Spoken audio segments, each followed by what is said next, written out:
T-minus 1 minute.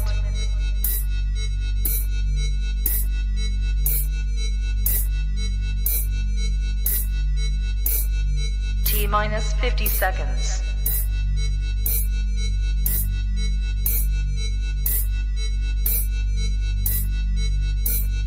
T-minus 40 seconds.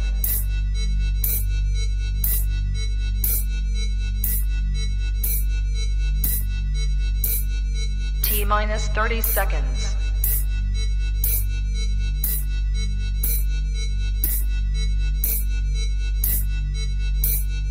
T-minus 20 seconds.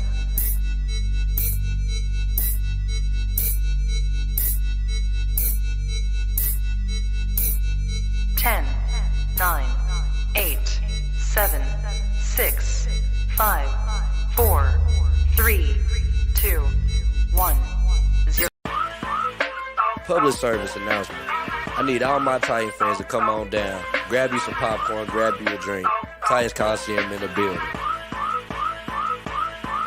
Yeah, not, boy, I'm in the game. Still ballin' out, never change. I be reppin' my hometown for the whole city, really knew my name. Boss talk, I don't do favors. Yeah, we signing deals with the top players. We just started this lifestyle. We be having all kind of haters. I'm a madman, they better come get me. Wanna box me in, but I'm too shifty. If they come at me sideways, I'ma stiff on me like Derrick Henry. Now listen, we're not the same. EA Sports, boy, I'm in the game. I be reppin' my city, dog. Got a Titan logo hanging on the chain. Big money, big moves. New stadium on the way. Nashville, we hold it down. We the one team that you don't wanna play. They be trying to talk down on us. I just laugh at them and I walk away. I don't tolerate disrespect. Might shoot a fade, penny hard away. Big money, big moves. New stadium on the way. Nashville, we hold it down. We the one team that you don't wanna play. We be putting in the hard work, so we coming in with all kind of skill. I be living in the end zone. My finger roll like Tannehill. What's poppin'?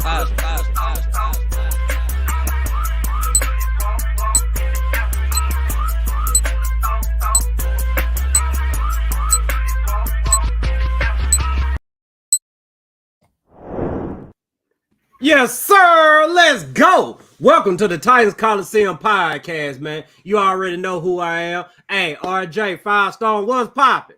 What's poppin', man? Good to be in the building, man. Another great show ahead of us, man, after having a great draft, man. You know, a draft we could be proud of, man. We can see, hey, man, we got a special guest in the building as well.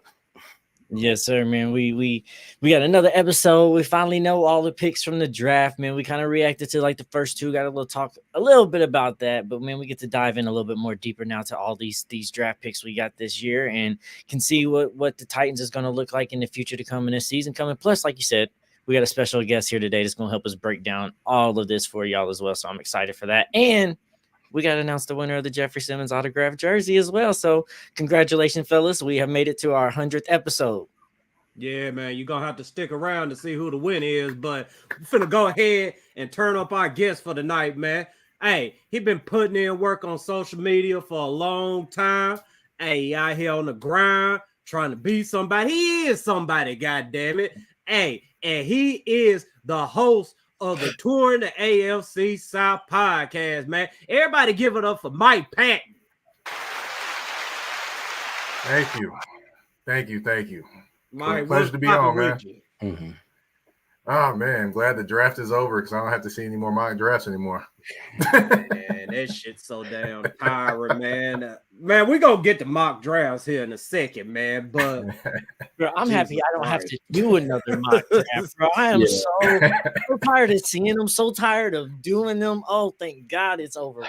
Man, look, mock drafts have ruined this fan base. Like I said, we gonna get to it here in a few, but before we do, man, let me go ahead and shout out all my people that's in the building tonight, man. Shout out to D. Clark, man. Thanks for joining us tonight, man. Shout out Josh, man. Shout out Angelica. Shout out to Brandon, Julie, Corey. Hey, we kicked it at the Titans Stadium. I ain't even gonna hold you, man. We kicked it. Even though Corey walked out that bitch just as mad as I was. He wanted Brock Bowers, and god dang, I was just police neighbors. But god dang it, hey, we got us some dogs, man. We gonna talk about it here in a few though.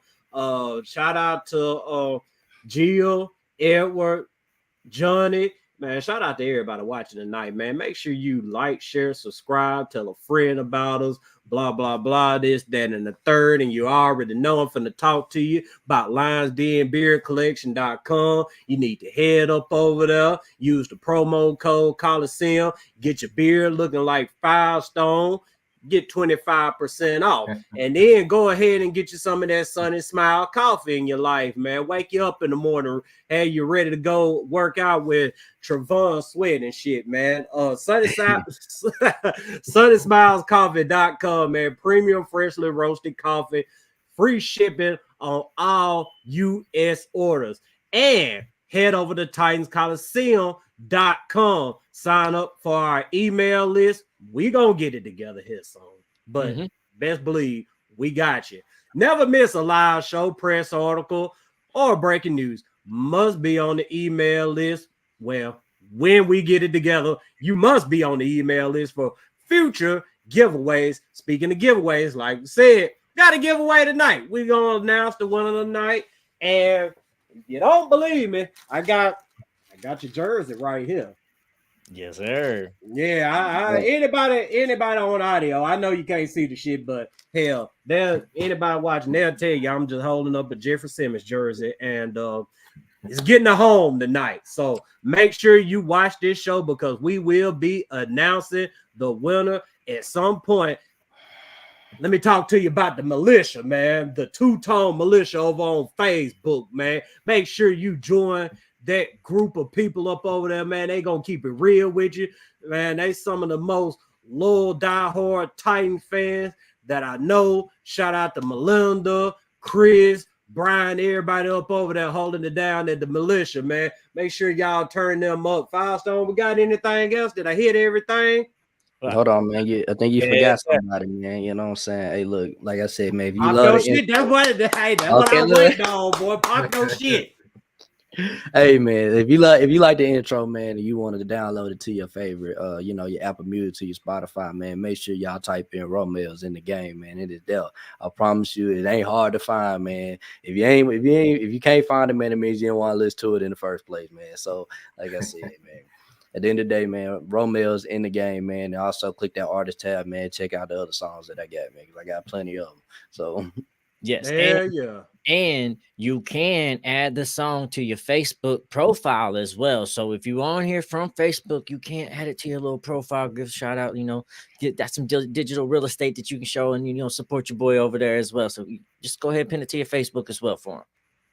For sure, man. And hey, shout out to Jake Robinson too, man. He another Titans content creator out here on the grind. He got something coming up for y'all this week too, man. He gonna be linking up with one of our people, man. So hey, y'all make sure y'all check out his social media account and you'll see who he gonna be linking up with here soon. So I think that's everything, man. So y'all ready to get to this business? Yes, sir. Let's get it. Let's get this thing popping, man. The draft over with. We ain't got to deal with the mock. I ain't gonna say we ain't got to deal with the mock draft foolishness or whatever, but it's official. We know who we got. So I'm gonna start it off with Mike, man. How you feeling about the draft overall? Overall, I think they got all the needs that they needed. Of course, some are still complaining, they didn't take a wide receiver early enough. But to me, hey, it fell where it fell. You got the positions you needed. You shored up some things. You got some more potential starters, and I give Rand a excellent grade for this draft. Man, I'm tired of these mock drafts, man. I'm sorry. I want to get my little mock draft thing, y'all, man. You mock draft junkies, bro. We're not. Golly, y'all are so annoying, bro. Like, if I had to hear another, man, we could have traded back and got that player. I might shoot myself, bro. Like, golly, like, dog. It's okay. I promise you, it's okay. There's nothing wrong with sticking and picking. I promise you, there's nothing wrong with it. Bro, go ahead.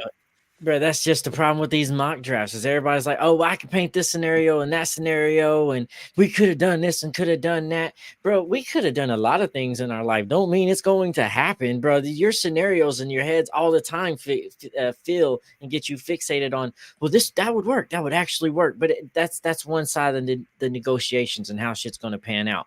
And yeah, maybe we could have traded back and got it. That was my kind of concern too. And when I first saw JC Latham, because I had the roller coaster emotion, like, damn, Joe Alt's gone. Damn, Malik Neighbors gone. Oh, we definitely about to get Brock Bowers. Oh shit, we about to get Brock Bowers. JC Latham, fuck, man, what the hell? Shit. But I was like, man, we could have traded. We could have got him at 10, maybe 11. I was like, what the fuck are we doing right now? So we can go ahead and show that graphic for the first pick since we already brought it up, man. We go round 1, man. We got JC Latham over in picks number 7, man. And I'll start it off, man. Look, I like the pick, man. Now I will say I'm gonna talk about my reaction of whenever we first got him because I saw Joe Alt go off the board. I got excited because I was like, the Giants, man. Please go quarterback. Please go lineman, man. I want Malik Neighbors, man. I've been dreaming about him, bro. Like, you know what I'm saying? No Diddy. You know what I'm saying? Bro, please. We need a receiver like him. You get me? And they picked Malik, and we was all, we kind of looking like, yeah. Who we getting? I'm looking at my pops. He was over there with us, man. And I'm like, I like, I'm sitting there like, I don't know who he's gonna get. And I yelled out Brock Bowers. I was like, I was just like Firestar. I'm like, man, we're gonna get Brock, bro. If we get Brock, I'm okay. At least we got us a playmaker out of this draft. And I seen JC Latham, and I kind of just got quiet because I didn't think he was a bad player. I just didn't understand why we picked the right tackle. I was like, we don't even need a right tackle. Like, well, I mean, granted, we did need one, but like that high, like, you know what I'm saying? Then the tweet came out that this is Bill Callahan's favorite player out the whole draft. I was like, okay, I'm a little sold on that, you know what I'm saying? But he's still a right tackle. Then I was saying that we were gonna move him to the left side, and that's when I love the pick,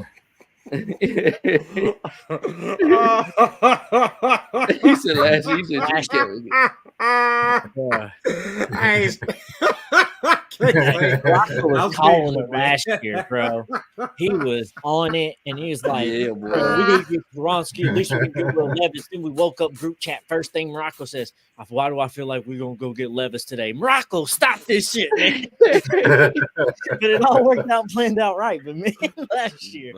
That shit was wild, man. But I'm gonna take you through my little reaction or whatever at the stadium, man. My knees is bad, so I had to go sit my ass down. God dang hell, we was probably up for about an hour and 30 minutes, which god dang it took everything up out of me. So I told RJ now I'm going up there to the stand, so I'm up there chilling or whatever.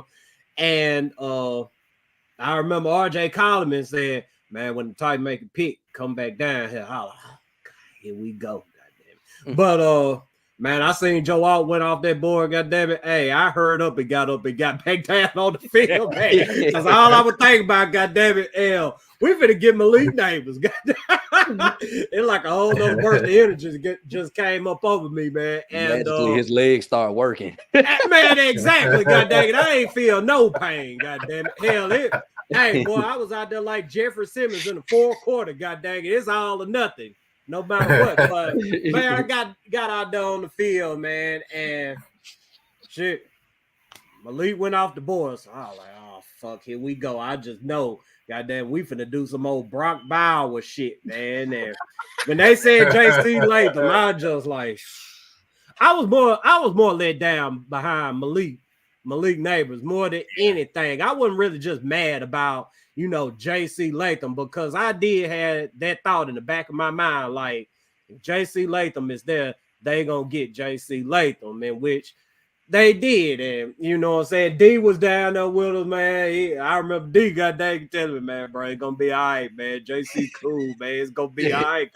I look like I was about to do some crazy ass shit, man, but man, leaving the stadium with RJ and Chris, man, RJ was just telling me, man, go watch that Georgia tape on JC Latham, man. Just go watch him, man. Shit. Before I even got away from downtown, I think he was doing his post-draft availability or whatever, And I heard that boy talking about he gonna die about it on that field, and that right there gave me chills. I said, yeah, I feel a whole lot better about JC Latham now.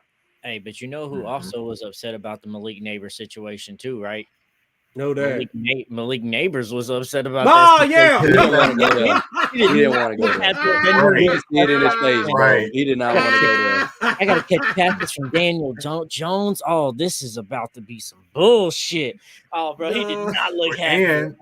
And if Daniel Jones gets hurt, which he's hurt to start the season, then he's catching passes from Drew Lock. Yeah.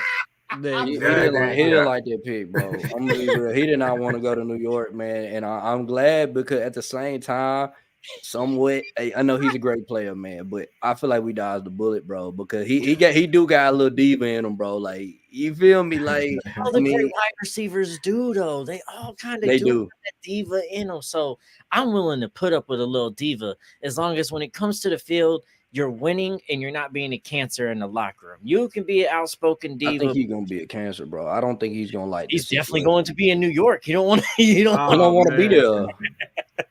I heard it was so awkward that they didn't even want to show his react. Well, they didn't even want to show him when he first met Daniel Jones. Bro, they said his. Oh, goodness. They said they had him and Daniel Jones talking during his visits. You know, they have the 30 visits. So he came there, Malik Neighbors came there, and Daniel Jones was there. So they had them meet to have a conversation. They was talking about it was very awkward. They didn't mingle. They wasn't able to talk very well. There's a lot of dead, awkward silences between them. So there was no chemistry. So you just know that, like, he got happy. It's like, oh, yeah, 6. I got this money. Then it's like, oh, shit, Giants. Oh, shit, Daniel Jones. Oh, what the fuck just happened to me? Bro, it's going to be funny to see how this turns out this next year, because they got Malik Neighbors this year, and last year they got my favorite wide receiver in Jalen Hyatt as well, and they ain't doing him no justice neither. Man, at least it's only 1 year with Daniel Jones.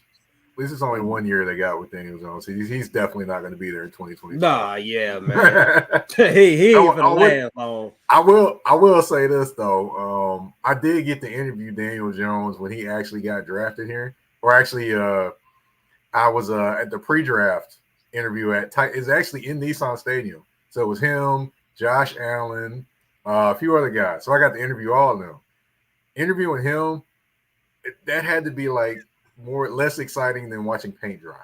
I mean, it really was bad. It was. I'm like, I couldn't get any smile. I couldn't get any excitement out of him. I was just like, wow. I mean, are you excited to go to the NFL, or are you just here? You know, I couldn't. I didn't know what to say when I was talking to him. I was like, come on, man. I cut that one short and just kept going. No. Yeah, he sounded like one of them people that's just a straight up mute. Like, you get in a room with him and, you know what I'm saying? Just like you said, it's like watching paint dry or something, man. And you don't get any kind of personality up out of it. But no. Man, how relieved were you, Firestone, when you seen Brock Bowers go to the Raiders? Bruh, I was just happy that he didn't go to one of our AFC South rivals. I would have been much happier if he would have went to the NFC. I would have been so much happier. But he went to the Raiders, so that don't. I mean, y'all ain't even got a QB yet, and went all draft and didn't get a QB yet still. So I guess Gardner Minshew is their guy next year that they're gonna run with, either that or Aiden O'Connell. I don't know what's going on. So I'm not too worried about that. What did crack me up, though, is when Brock Bowers got drafted, Daddy Bowers over there looked like he had something to tell the family that they ain't know about. Like, I ain't going to be able to go back to Vegas or something, because he did not look happy over there whatsoever. Man, it might look like a whole strawberry, man. Yeah, man. Oh, my goodness. That was that moment. Like, I got a story to tell. Oh, God. It was like, in that moment, he's like, damn, some things in Vegas ain't going to stay in Vegas no more. Shit, Brock Bowers about to meet a sister he never knew or some shit. Like, it's about to get crazy. So, Mike, we got you on the show for a reason, man. And like I said, man, touring the AFC South, man, y'all make sure y'all go turn Mike up. So, Mike, the Colts, they selected Latu, and I ain't even finna try to begin to say his first name or whatever. Latu. No, see, I'm just keeping it Latu. Something I can spit out real quick. No Diddy. But yeah, man, y'all thought Man, what's your thoughts on the Colts at Latu, man? Well, they needed a pass rusher. I will say that, because if you look at their pass rushing, they have a combined group that does well, but they don't have one guy that stands out. Kwity Paye was supposed to be that guy roughly 4 years ago. They're still waiting on Kwity Paye to be that guy. So, of course, they needed to draft somebody to actually be the man at pass rusher. Of course, that's where Latu comes in. So, yeah, definitely I expected them to go with a pass rusher. An outside chance, I thought they would go with Brock Bowers, but, of course, they went with the sensible pick for them and Gus Bradley's defense. So they had some cornerbacks still on the board at the time that they picked, and to me, it seems like the Colts needed to go cornerback before anything, man. Well, they still need corners because Kenny Moore right now is still their best corner, but and he's a slot corner. But they trust Juju Brents and those guys up there. For better or for worse, that's what they trust. So, I thought they should have drafted a corner earlier, but they do what they do, and they're going to have to figure it out, and Gus Bradley's going to have to make it work. Like because for me, like to Marako's point, there is like you're in an AFC South where your other three rivals have wide receivers, and they don't have just one; they have one or two. Jacksonville, not so much, but at least for a Colts DB setup, they still look good over there with their wide receiver core. So you would think that the Colts was going to have to put an emphasis on DBs this offseason because you can get to these through these old lines a little bit easier rather than trying to lock down these wide receivers we got in the AFC South. So it really didn't make a lot of sense to me. I felt like the Colts kind of fumbled there because there was more things they needed to do to try to help their rookie quarterback next year trying to stay healthy. And one thing would be is defense being able to shut down people rather than always having to be in a sling out all the time, because they're going to look, for me, it seems like they're going to look like the Titans did last year for pass coverage, and I cannot wait to see D-Hop and Calvin Ridley against them and see how much Will Levis can throw that ball on them. Definitely be interesting. I'm a little indifferent for y'all, man. I really like Latu. I really like Latu coming out the draft, man. I thought he was a beast, bro. I really believe that he was the best pass rusher in this draft. And if he lives up to his potential, I know he has a big injury history over there, but man, if he lives up to his potential, man, he could be really, really good. We'll see though. We'll see. I mean, Indianapolis, they're known for choking, so we'll see what they're gonna do, man. Hey, you say that. Now, I will say this though about Indianapolis. The one thing I think that's interesting about Latu, if you notice his video, he never puts his hand in the dirt. He's always standing up and rushing the quarterback, which if you look at the Indianapolis Colts defense, they're a 4-3 defense, and their defensive ends put their hand in the dirt. So it'll be interesting to see how he transitions to that, and maybe if a Jared Verse would have fit them better than a Latu. Yeah, for sure, man. Man, like I said, man, I felt like the Colts, they needed to address their secondary because of the simple fact that look at what you got to deal with around the AFC South, man. The Titans with D-Hop, Calvin Ridley, the Texans with Tank Dell, Nico Collins, and Stephon Diggs. And the Jags, they addressed their wide receiver position, which that was the move that they needed to make because Jag fans, regardless of their foolishness, they should not be sold on Gabe Davis. So they went and drafted Brian Thomas Jr. out of LSU, man. And what was your thoughts about them picking up Thomas Jr., Mike? I actually thought that was a good addition for them. They need an explosive wide receiver that can take the top off the defenses, and he's got good size. So that definitely is a player that can help them. Just a matter of how quickly he can get acclimated to the system. LSU wide receivers, they definitely do well, and they start off well too. So we'll see what happens there. But to your point about Gabe Davis, he's kind of sometimey, to me. He definitely is a guy that can show up big sometimes, and other times he can be quiet as a church mouse on the field.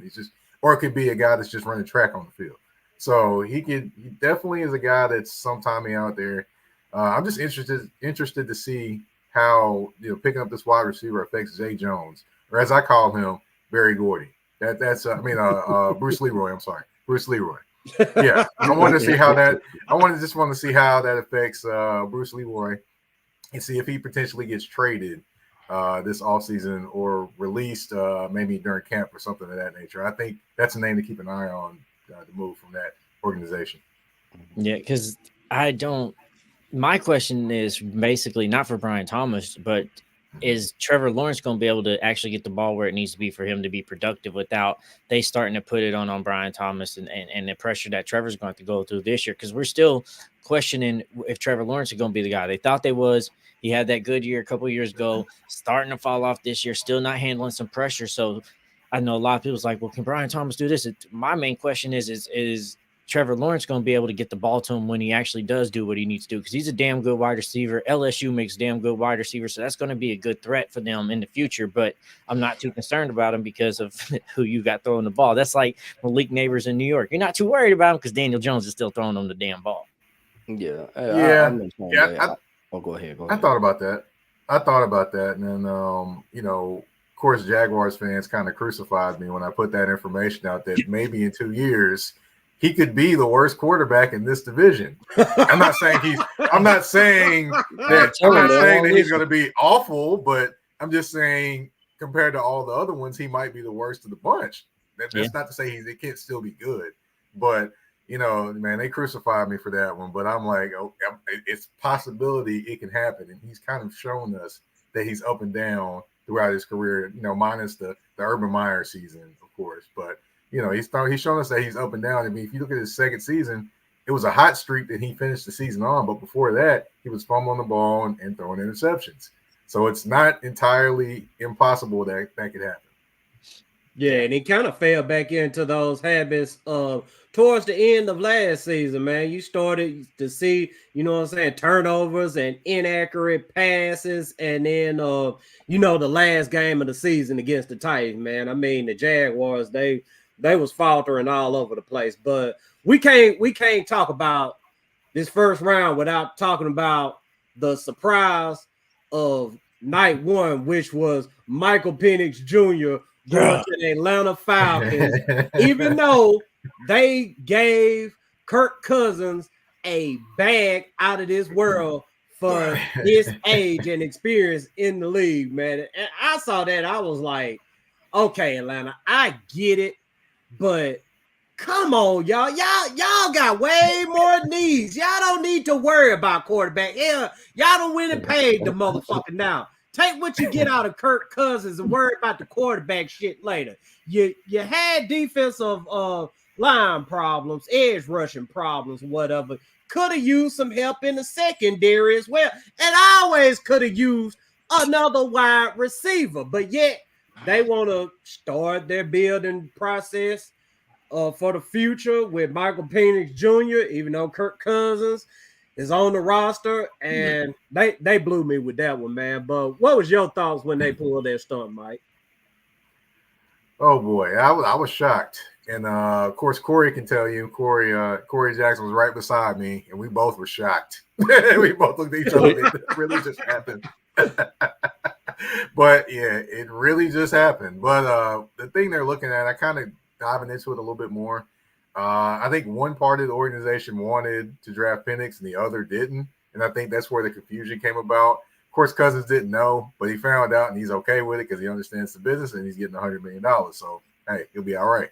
But in 2 years, I think that Penix is probably be in line to be a starter there because, of course, you know, after 2 years, get rid of Kirk Cousins there. So, but yeah, you're right, though. They did drop the ball in terms of getting a pass rusher because right now I can't name you a pass rusher, but, you know, maybe they were scared because they remember how Jamal Anderson was for them. I don't know if y'all remember him. He was like a flash in the pan. He from Arkansas here for like 4 years and then gone tomorrow. And then I remember Vic Beasley was a pass rusher for them, had a great year, and then disappeared, and then came to Nashville and kind of teamed up with Jadeveon Clowney to pit up, you know, the big bang. I remember that. Yeah. So that's probably that may be the reason why they were scared to draft an edge rusher that early, just because of that history. But hey, it was a mistake in my opinion. But hey, they believe in Penix, and who am I to tell them how to do their jobs? And well, until they get another job or lose that job, perhaps.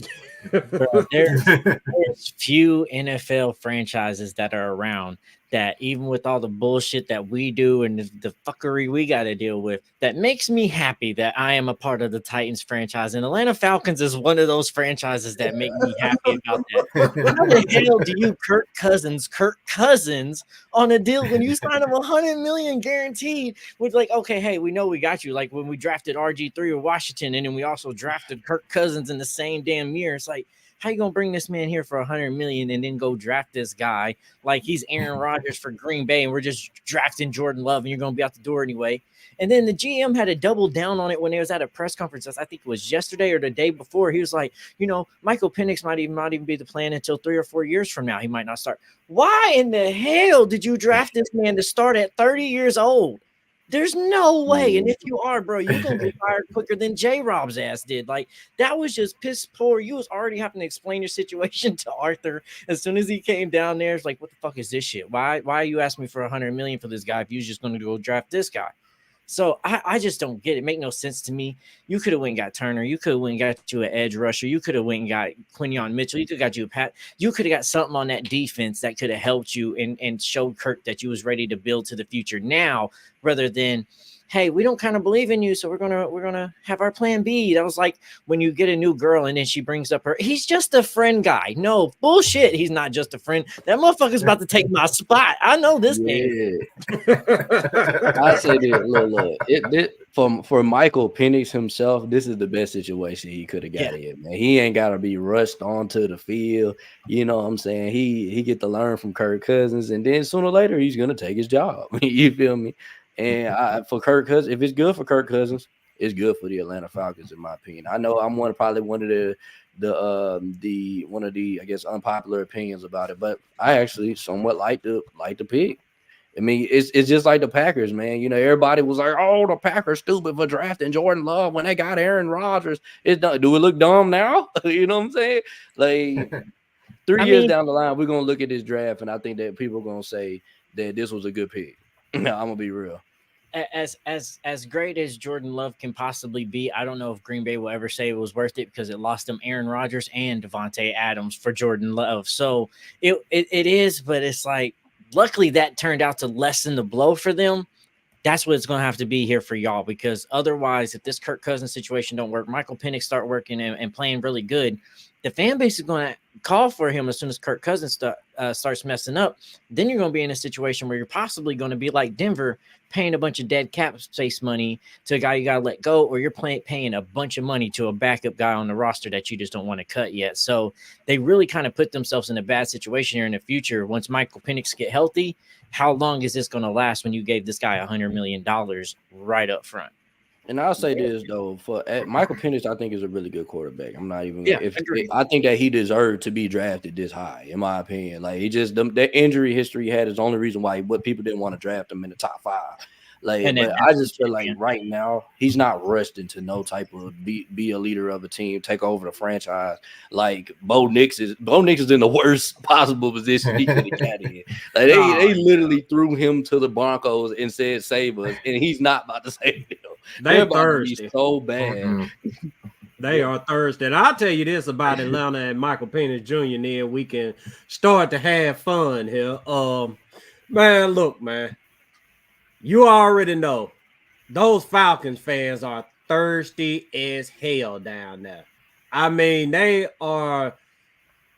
been thirsty for a long, long time. I'm talking about back to Matt Ryan days, man. Y'all remember them? Matt Ryan, the media was having a discussion about Matt Ryan being a Hall of Famer. Hell, Falcons fans were ready to put him on the first plane out of Atlanta. Nice. Right. And I just feel like with this Kirk Cousins situation, I feel like the first game Kirk Cousins get up out there and throw for 400 goddamn yards in 3 quarters, then get to the 4th quarter and turn it into check down Charlie. I just feel like the Falcon fans are going to get loud. Why did we draft Michael Penix Jr. and we're not playing him? And Arthur Blank and Raheem Morris, they're going to succumb to the pressure, man, to throw him out there before they really want to throw him out there. I'm gonna be real. The first Monday night football game that Kirk Cousins has played, he only throw for 150 and 2 picks. Ain't gonna be calling for Michael Penny's head. I mean, they call it for Kirk Cousins' head because you know he suck when the lights get bright. He good at 12 o'clock p.m. He ready. 400 yards. The only thing that's saving Kurt right now and buying him some time if he does bad is that Penix isn't healthy yet, and that's gonna be the thing. Well, why can't we throw him in yet? Well, he's not ready to play yet. We gotta make sure he gets back from this injury. But you're right. As soon as it starts being bad, they gonna call for it. This is a franchise that's already had bad years with Arthur Smith the past couple of years.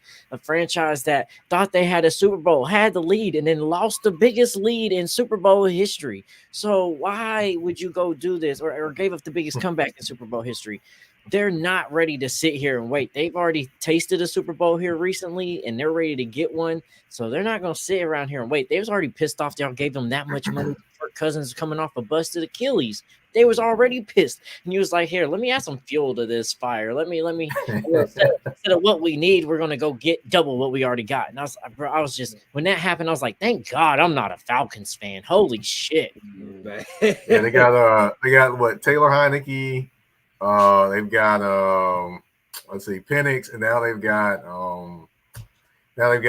Kirk Cousins. So that's a nice, interesting room there. That's all I'm gonna say.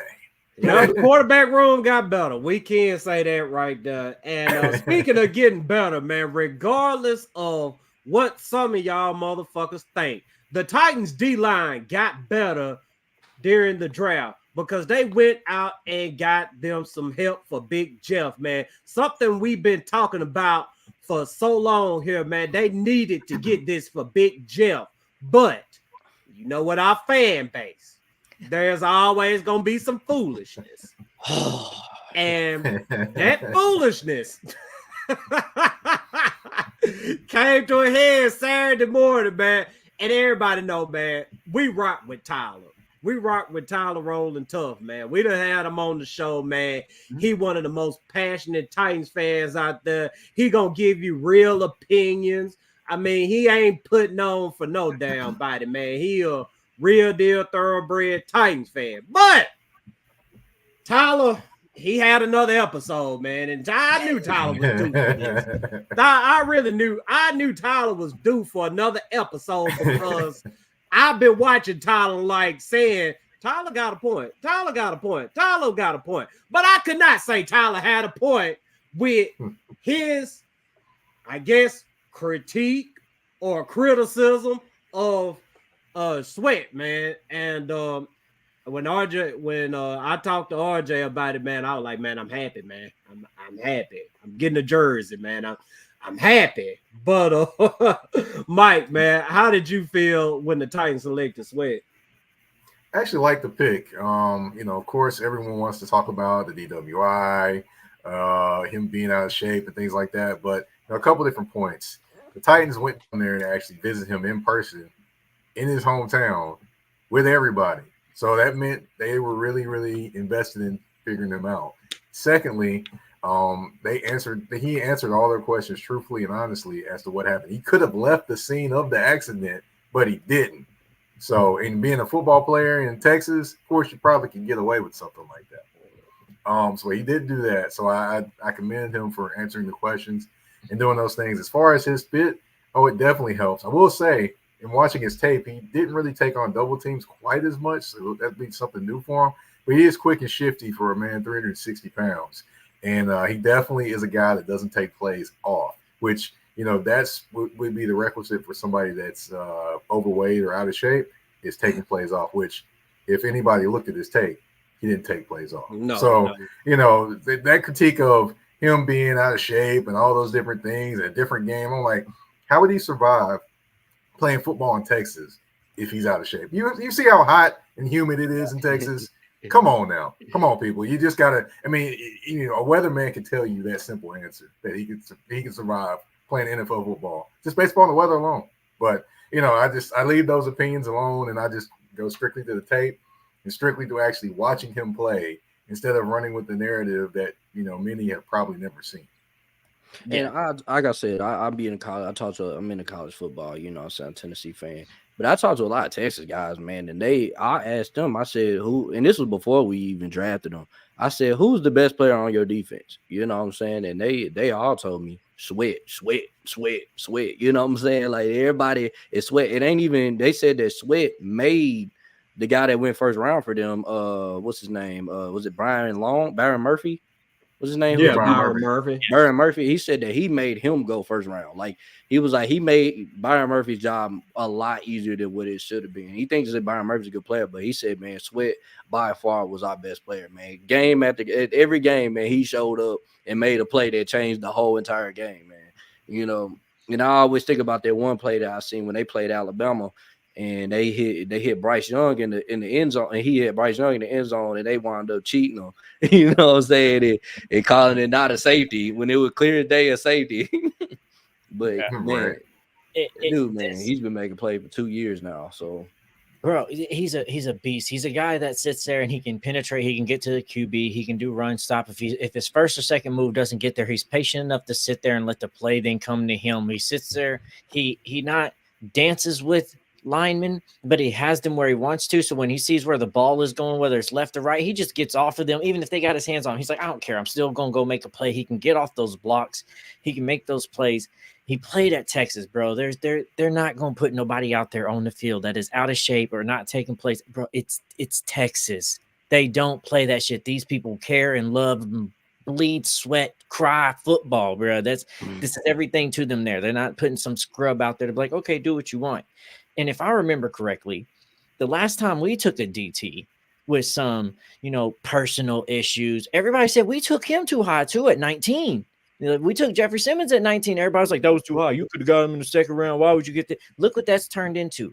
So, like I said, this is just a feel like if Sweat was to go to any team, the Titans is the perfect team for him to go to because of what Jeffrey Simmons has, what Jeffrey Simmons went through, and what Jeffrey Simmons can mentor him and turn him into on top of the player he has and the skill set he has and how athletic he is and how he moves being as big of a body he is. Jeffrey Simmons is not going to be seeing double teams every game all the damn time because it's either going to be Jeffrey Simmons or Sweat eating up in that middle, and you're not going to be able to double team them both because you still got Harold Landry coming off the side. So this is a great pick for us. I know a lot of people thought we can maybe get them later in the rounds, but a good player is a good player regardless where they're at. When they're available to you and you feel like this player can help change something for you and be a key player, you go get them when you can get them.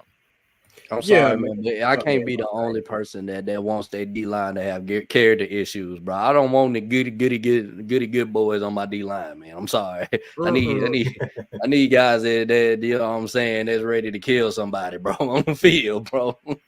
Yo, Cortland, what's good with you, my boy, man? Y'all make sure y'all follow Cortland over on Twitter too, man. Cortland always locked in with college football. Sure, he probably done started focusing on the 2025 draft class right now, man. But y'all make sure y'all go holler at Cortland over on Twitter, man. But speaking about character concerns, man, look, man.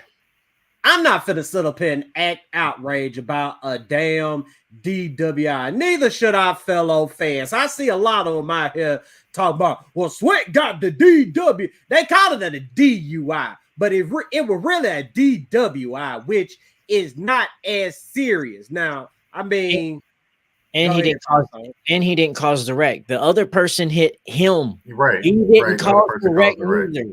So he wasn't at the problem of what actually happened here. He just something happened to him out of his control, and he happened to be DWI as well on top of it. So go ahead, continue. Exactly, man. But let's not sit up here and act like y'all done defended players that's far worse of, an individual or done some more fucked up shit than what Sweat done. And I mean, I just find it ridiculous that our fellow fans are really sitting up over here complaining about a damn DWI. Like, dude, come on, man. Do y'all really fucking care about a DWI? No, you ultimately just want the motherfucker to be good. I mean, I understand the reaction of the draft pick or whatever, but quit acting like you're so damn outraged, because you're really not that damn outraged. You just didn't want the motherfucker. You felt like the Titans should have did something that you wanted them to do, like trade back. In which what I got to say about trade back is you don't know where the Titans had this man ranked on their board. So if he's sitting right there in their lap and they feel like if they pass on this guy or trade back, he's not going to be around, they're going to be looking fucking crazy. In which Rand Carthon had said it himself, like when they made that pick, he had some executives hit him up like, you got our guy. I know good and damn well the Bengals would have went and got Sweat. I know damn well the Jaguars would have got Sweat. And just fucking imagine our fan base if Sweat would have ended up with the Jaguars. Oh, the Jaguars are going to beat our ass this year. God forbid if Indy just up and decided, hey, we're going to run it back on the D-line. We're going to get Sweat. Imagine our fellow fans. Oh my God, it's Sweat and it's DeForest Buckner. The Titans don't have any chance. We should have re-signed Derrick Henry.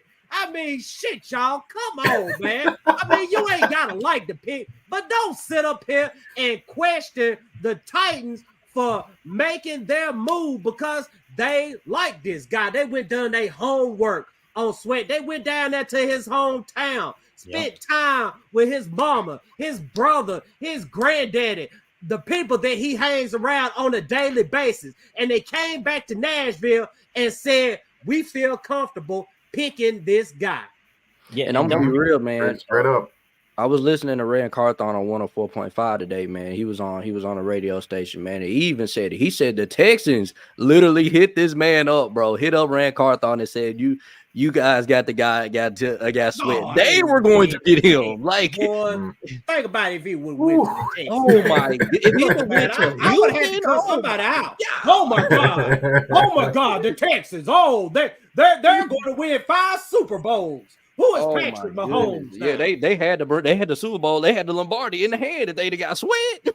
Bro, and how do you stop that D-line, bro? And they would be deep up front too, because I mean they've got a couple 1-year guys and Derek Barnett's there too, so they can kind of rotate all them guys. And don't forget, anybody remember? That's why, like, people keep saying, and that's another thing people talking about is a reach, bro. We had about 8 teams come out saying they wanted this dude. It's not a reach, bro. I don't care though. That's not no reach, bro. When there's 10 teams like talking about they want this guy on defensive tackles. Bro, and you know, who do you remember who the pick was right after Trevante Sweat? It was Brandon Fisk. It was Brandon Fisk, So who's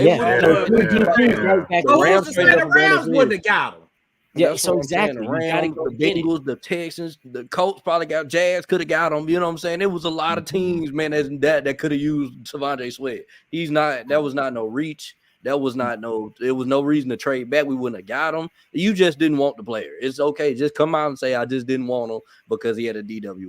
That's all it's okay. It's okay. Hey, RJ, I saw one person that said they should have waited to round 5 to draft Sweat. I'm like, do you really think he would have made it that far? Are you what draft board are you looking at? Third, maybe being in the third, and like the third being the latest he was taken. But I just didn't see, bro. He played so damn well for them to act like he was won the Outland Trophy.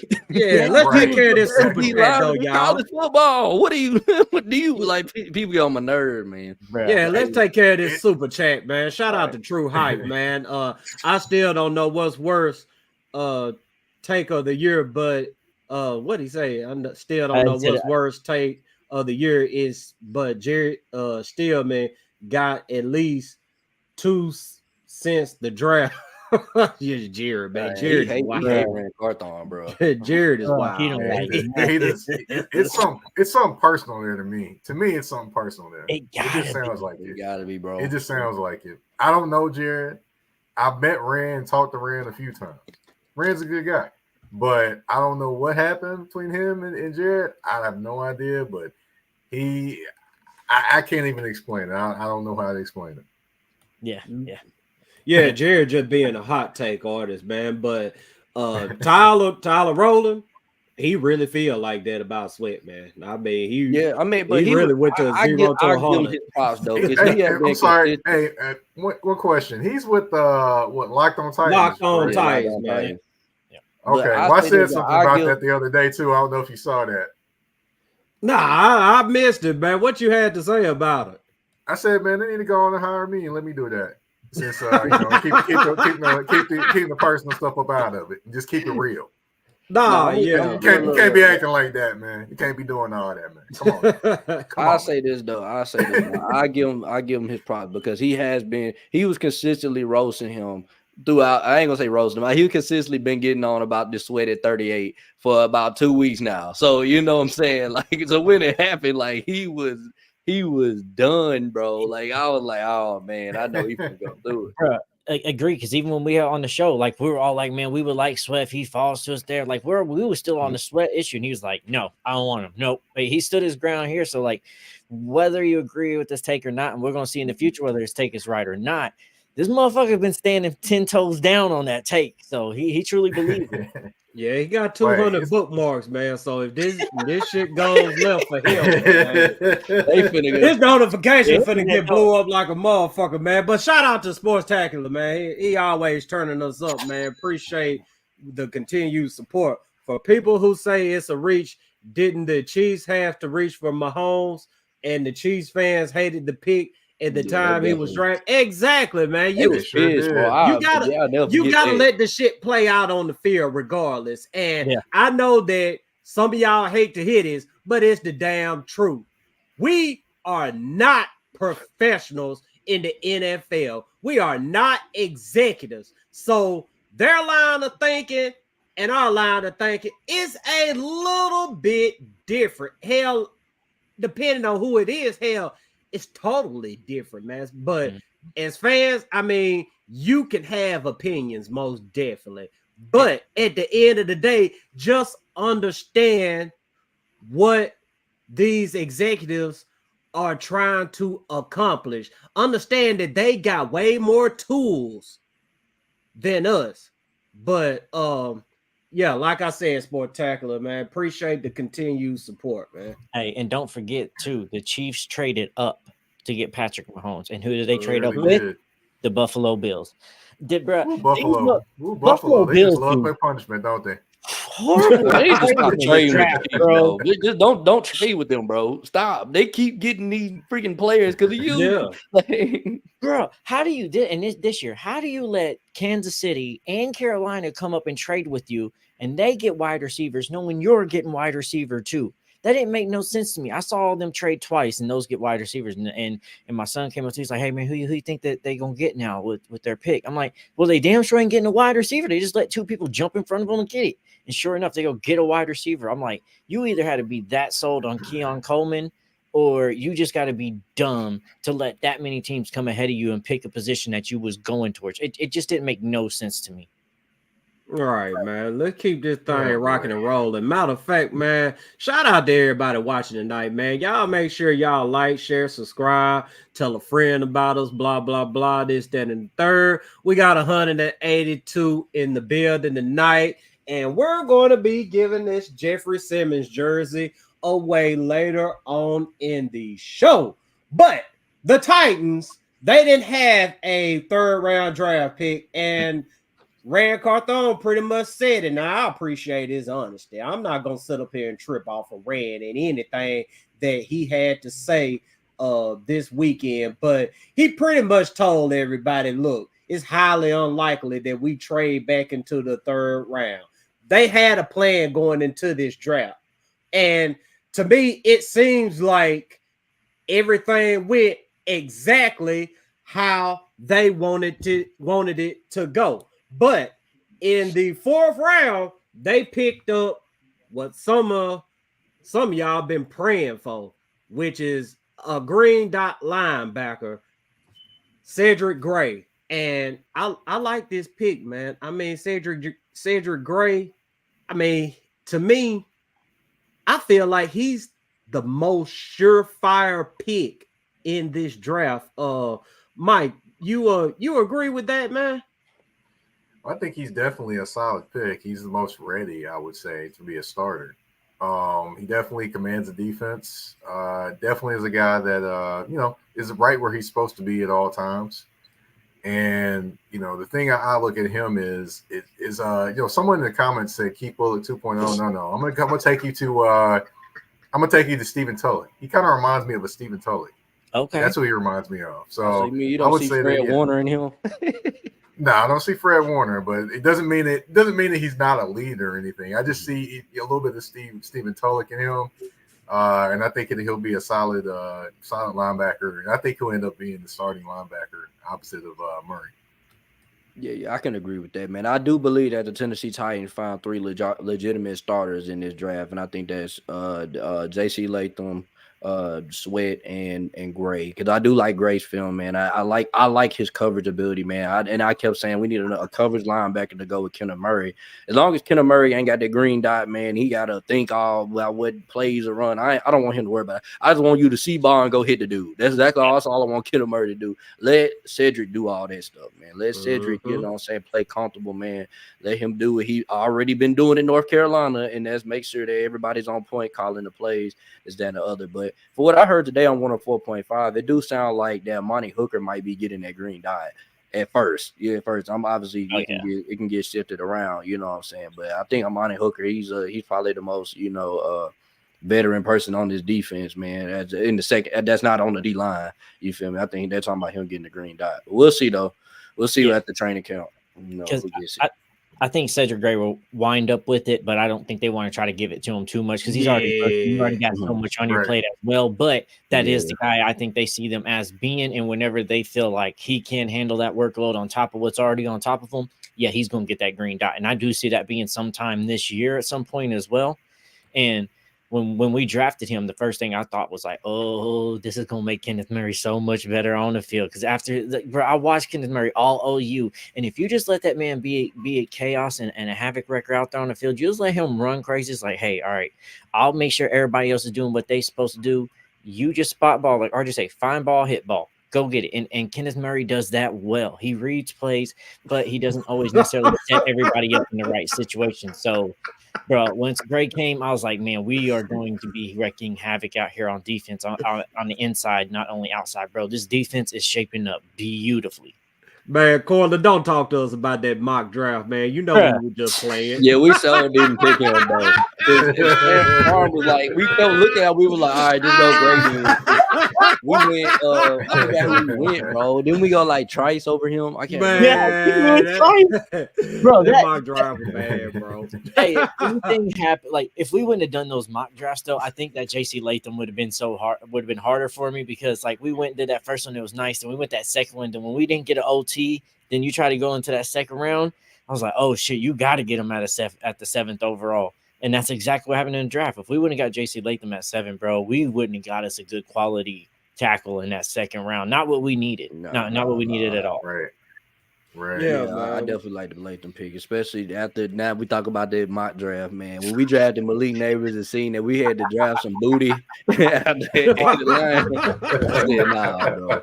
Bro, we went Morgan, and Morgan didn't even last to the second round. He got drafted in the first round too. So like, man, it's crazy how many, man. It's so many quarterbacks and offensive linemen that got drafted in the first round was crazy, bro. I don't think I've ever seen that. Like, not that many. This is really a passing league now, man. This is a passing league. There's no denying it anymore. Because like the first 12 picks, 6 were QBs and 3 were offensive tackles. Not even offensive linemen, offensive tackles. So you're telling me already 75% right there is QB and OT.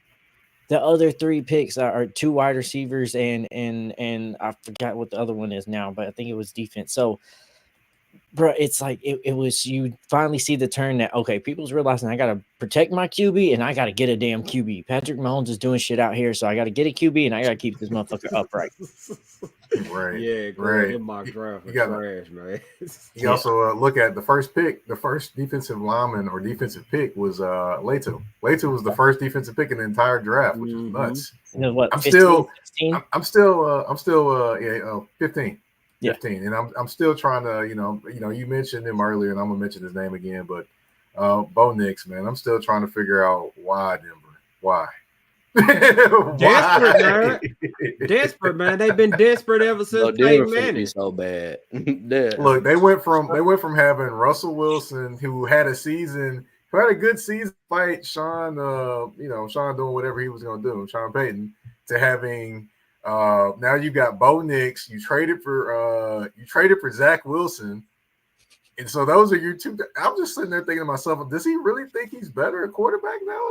Come on, man. There's no way. Come on, man. The Broncos are going to have the number one pick in the draft. I'm calling it right now, today. They will have the number one pick. They will be drafting my boy James Pierce from the University of Tennessee. Hey, that's what they're going to draft. It's just funny because like everybody's like those New Orleans days. Sean Payton's this great Hall of Famer coach. He comes out and says all that thing about the former Broncos coach that he took over for that. He's like, the worst coaching job ever. You come out here and get the worst loss in NFL history. You come out here and have a worse season than that guy. Then you come out here and fuck up the QB room. Like, Sean, you don't talk no more shit about no more coaches, bro, because you out here fucking up Denver Broncos worse than they was, and you already went into a fuck up and a clusterfuck. So, bro, it's I don't know what the hell is going on. I don't know if he feels like they're going to be a Drew Brees for him and surprise everybody, but I'll tell you what. I just thought about something real quick about the Broncos. Maybe they changed their uniforms to look more like, Boise State. Go back to college level, just because that's the expectations maybe they have or something. I don't know. Them uniforms. God, they changed their uniforms. I can't get with them, shit. Oh my! I like the throwbacks though. I like the throwbacks. The throwbacks cool. I just don't like they regular uniform. That is ugly, bro. They shouldn't have did that. Bro, even their fan base is like, "What the fuck is this?" No, no. I couldn't be no Bronco fan, bro. I couldn't do it, bro. Yeah, think about this right here, man. The Broncos allowed a team that the Titans came back in the fourth quarter with 2 minutes left, down 13, 14 points, put up 70 points on their ass, man. I mean, man, look, man, Denver. Man, I remember we thought we were going to, I was like, man, we don't stand a chance against the Dolphins. They put us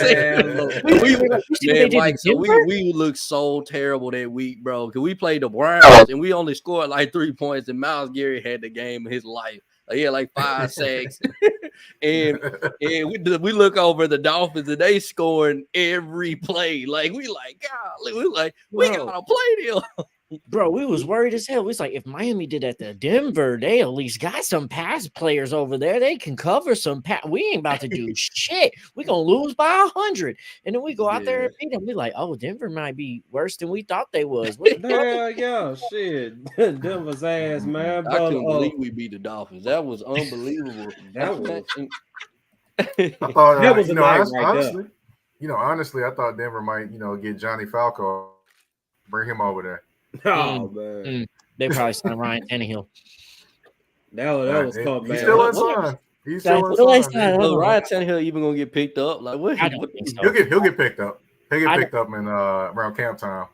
I don't know. That might be the case. I don't see Tannehill possibly getting picked up until somebody has a QB injury situation that they wasn't expecting, and then they just need a 1-year veteran. I feel like he's gonna become like a Josh Dobbs now, just going around whatever team might need him. But I don't know. He could go, but that arm is looking like it's falling off. The way it looked last year.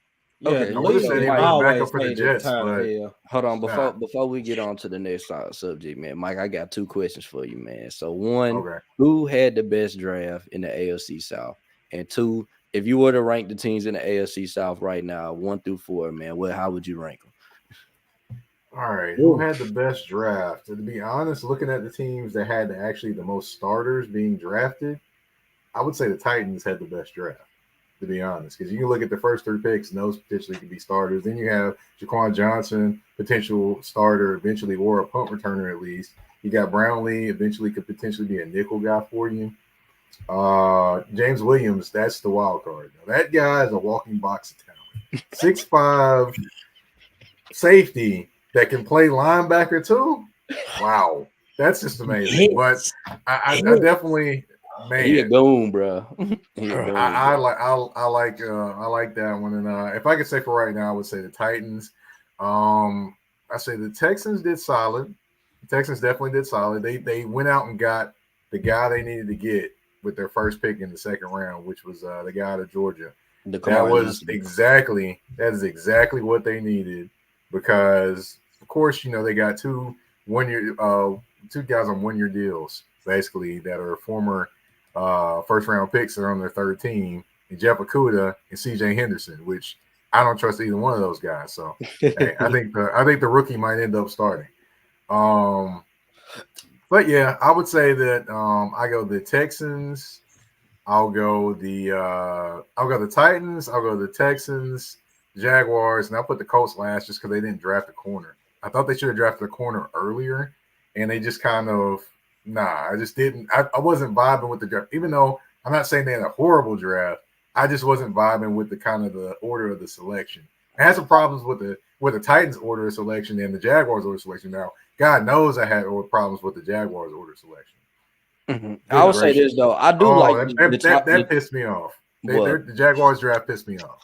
It did. It extremely pissed me off. I'll say this though. I like the top two picks of the Colts though. I do like Lab2 and I do like AD Mitchell. But outside of that, I was like, okay, they drafting a bunch. They just drafting anybody. Like at this point. I do like the wide receiver out of Oregon State though. The little scat guy. Oh yeah, Gold. Yeah, he can go. But I just don't like it that they didn't kind of go to the cornerback room and add to that. That kind of threw me off. And then the Jaguars, knowing they needed a corner opposite of because right now their starting corner is Ronald Darby is their starting corner basically right now. It'd be Ronald Darby and Tyson Campbell. And then you have Darnell Savage, which people thought he was going to be a safety for them, but they're actually going to play him as a slot corner. They're not going to play him as the safety. Yeah, correct. What? Yeah. I thought the whole time he was a safety. No. Yes, they're going to play him as a slot safety, as a slot corner. Yeah, he's not. So they're going to demote him basically. No, he's going to run out there with the one. He's going to run out there with the ones and play slot corner. But yeah, so basically that's what they're doing. They're going to put Antonio Johnson. I think he's going to have a shot to be the starting safety with Cisco back there. Oh, so that's basically what's going to happen, and that's why I was like, okay, what are they doing at corner? And then the guy they drafted Jerrion Jones. But the thing is, Jerrion Jones, like Cortland said, Jerrion Jones. And I watched his tape, and for most of his tape, where was he at? The slot.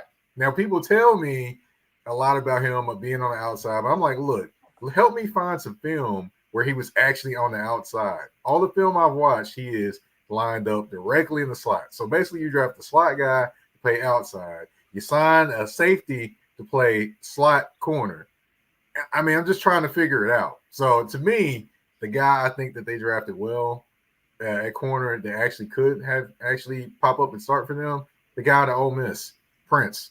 That guy could actually be a guy because he just takes a little bit too many chances sometimes, but he definitely has great technique and ability, and definitely reads his angles really, really well. So I would say he's probably a guy that could start for them. I like him more than I like Jerrion Jones, to be honest. Man, speaking of taking chances, man, the Titans took a chance on a guy that they visited during the pre-draft events or whatever you want to call it, man. Fifth round, man, Jarvis Brownlee Jr. out of Louisville, man, and this dude right here, he is aggressive. Once I saw the Titans got him, I said, yeah, I see what the Titans trying to do right now, man. They trying to get some real aggressive type dudes, man. I'm talking about them ashy motherfuckers, the motherfuckers who eat sour patches at breakfast and shit, man. And this ain't Weenie Hut Juniors no more, man. Yeah, man.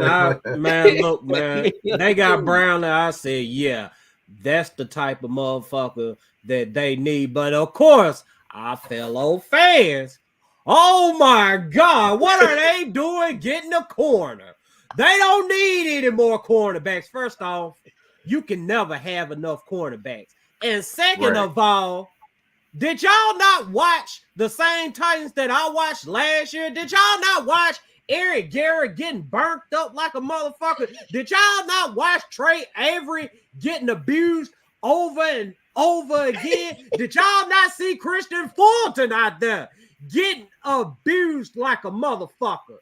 Y'all should be the last ones that's sitting up here talking about, oh, we don't need any more corners. We good. We got L'Jarius Sneed. We got Chi. We got what's his name? Marquari. We got all the corners in the world. Man, look, man. They could have used the last 3 picks on quarterbacks. I wouldn't have gave a fuck because I am tired of seeing quarterbacks play 10 yards off of that man, can't press Werford down, and get burnt in the process. Bro, facts. Yeah, it's that's true. You can't just have 2 corners or even 3 corners in this league. We got to run dime packages. There's going to be times where we're going to face some people with 4 wide receivers out there. We need 4. People need breaks. People get injured. People go down. All types of stuff that you got to have depth at there. And as much as I love McCreary and Roger McCreary, he always seems to be a half a hand away from every play on every ball. He's on that dude like white on rice, but he's a half a hand away every time. His wingspan just ain't there. So sometimes you got to just go and grab somebody. And what I loved about this pick was when I watched his film, yeah, he might not win jump balls, but, man, he plays that ball all the way through the play. There's so many times guys have balls and then come down. As soon as their feet touch the ground, he's stripping that ball out. He's hitting them hard enough, the ball coming out of play. He never stops making a play on that ball. He never counts himself out. So it's a motor that I love to see, and it's a guy that not only in a slot position or in a dime position can come there and do for us, but also out here on special teams that can come out there and hit and do good things for us too. Plus we can, bro, with this defense we're going to have, we can put him in so many different packages and he can go out there and just ball. So I'll say this though, I do like his tape, man. And the first thing I seen was that Senior Bowl tape where he pressed somebody and threw him into the ground. I said, look, it's baby Sneed right there. You know what I'm saying? And you know, I'm like, bro, I said, man, he may not have the speed to be on the outside all the time, but like, man, if we could just put him at nickel, man, and just tell him, man, just put him in the dirt, bro. You know what I'm saying? He like to hit too. Like I like a corner that like to hit, man. And he coming in that box, man, smacking folks. He coming on blitz, smacking the quarterback. I said, oh yeah, this is what we need. We need people, a defense that some people scared of. You know what I'm saying? Like, you know, you coming to get hit when you play the Titans now, man. Like, it ain't no more of this form tackling and, you know what I'm saying, grab their legs. Like, nah, we coming in with shoulder pads, hitting folks, man. Nah, I do like that as well. Yeah, bro, I hear you there. Definitely got to wrap up and those different things. But one thing I do like about him though is, you know, he definitely reads his keys and explodes out of his breaks and his cuts. That's what I kind of was picking up on a little bit more with him. Also, one thing I would say is that he I had a few notes on him because I've done film study on him already. So a few other things I kind of looked at him. He's a physical corner, of course, obviously, because he likes to hit people. He doesn't kind of lose himself out there. He loses leverage, things like that. He doesn't lose leverage at all, which is a huge thing for a corner, especially if you're lined up in the slot as well. You can't lose your leverage where it's inside or outside. That way it makes the angles tighter for a quarterback to throw the football in. And of course, he's definitely a guy that can blitz off the corner too, which he can do a lot of different things, which speaks to the versatility of the player, which is a lot of things that the Titans are harping on going into this draft. Yeah, man. That dude Brownlee, man. Look, I seen one play, man, where dude caught the ball and he damn near, it ain't no damn near, he lifted the motherfucker up off the ground, man. And I'm like, man, look, man, if it's a problem, it ain't no problem. But one of the problems that he has is he's too aggressive, which I don't think that's a problem at all. It's about, you know what I'm saying, knowing when to be that aggressive, because you most definitely need to be one aggressive ass motherfucker in this league, but you got to contain that aggressiveness. Yeah, he's got to work on his hand placement too. That's another thing. When he's within the 5 yards, when you, of course, you're reaching with your right, your left hand, and stuff like that, trying to control wide receivers within those yardage. He's got to work on that too, because, you know, a couple times I saw him, he was grabbing with the wrong hand, and of course you're going to spin around the wrong way if you're trying to defend a wide receiver at that point. So that's one thing I definitely noticed. And Patrick in here in chat asks, could you see him playing safety? Do you think that's something he can go to as well? No, he's a corner. He's a corner. Yeah, he's a corner, man. But thing is, if he out there pressing and dude beat him, god dang, he just straight up beat, man. But hey, we got him in the 5th round. He does have recovery speed. He does have pretty good recovery speed. I give him that. He got good recovery speed. He's got pretty good recovery speed. He did. He got pretty good recovery speed. Ain't terrible. It's just going to be how well his mental goes from college to NFL, because a lot of things where some of that recovery speed played off for him in college, especially where he played at, he could rely on that. Where NFL, you're not going to be able to rely on that because everybody's at that speed. So where you're going to be kind of aggressive sometimes and rely on that recovery speed you had where you was at, it ain't going to be the same way for NFLs. You're going to get burnt and you're going to realize, okay, I got to be a little bit more safer when I do that. You got to run for your mama speed. I'm telling you, man, them Sour Patch Babies, man. It's something else, man. I mean, shoot, like your boy Gus Johnson used to say, man, about CJ, he got getting away from the cop speed. Yeah. But man, speaking of speed, man, the Titans, they went added some speed in the 6th round, man, and some more foolishness from our fan base because they don't do their research. All our fellow fans see is names, and Jha'Quan Jackson, and no disrespect to him, but he doesn't have a name like Malik Washington.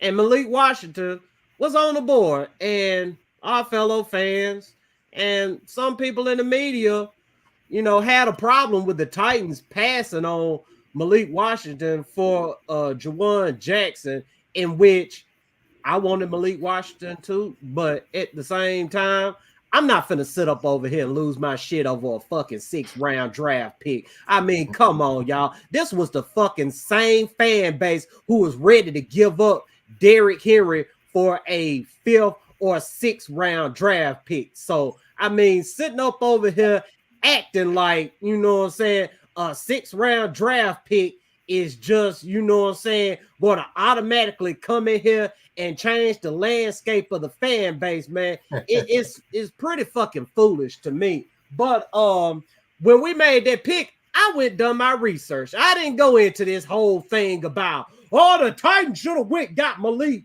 Washington. No, I went done my research, and what I found out is, sure enough, Malik Washington has it over Jha'Quan Jackson as a wide receiver. Contested catches. I mean, this dude get the ball. He's, pretty much a damn running back. Very, very, very physical. But as a returner, he's, he's okay. He's done it before, but he hasn't done it as much as Jha'Quan Jackson. And you got to think about where the Titans are as a team right now.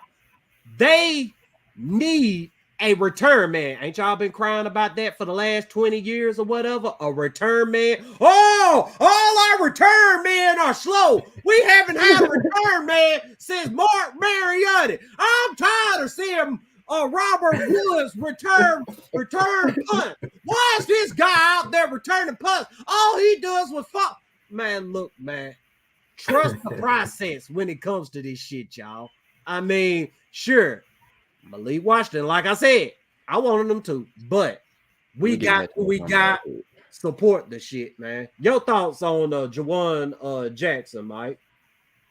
Honestly, I like the pick. You need a punt returner. You could potentially use him as a slot guy or a gadget guy if you want to use him in that way, because of course it's going to be a pass first offense. So hence he fits.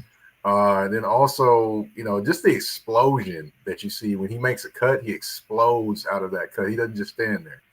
Now he gets top speed pretty quickly, but one thing I would say that I would like to see him work on if he's going to be a slot guy, the intermediate routes. Now I watched a lot of his tape and I saw a lot of deep routes and things like that. I didn't see a lot of intermediate routes. So he's got to work on the intermediate routes, taking that ability to kind of make people miss and shiftiness and kind of transitioning and get to that. Now, if he can do that, Kyle Phillips who would be the question at that point.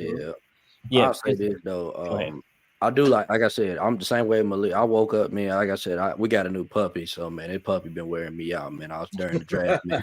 I fell asleep, man. In the 5th round, man. I woke up and I was like, you know what I'm saying? It was a 7th round when I woke up, man. I woke up, I'm like, oh damn, I missed 6th round people we getting. I'm like, who is Jha'Quan Jackson? You know what I'm saying? I'm in my head. I'm like, why did we draft a 2-lane receiver? Then obviously, you know, I went ahead and went to YouTube and looked at the highlights, man. I'm like, okay, he got speed. You know what I'm saying? I'm like, where Malik Watson go? Nah, just like Marako, just like the other Titan. Oh, we could have had Malik Washington, you know what I'm saying? Because I definitely wanted him.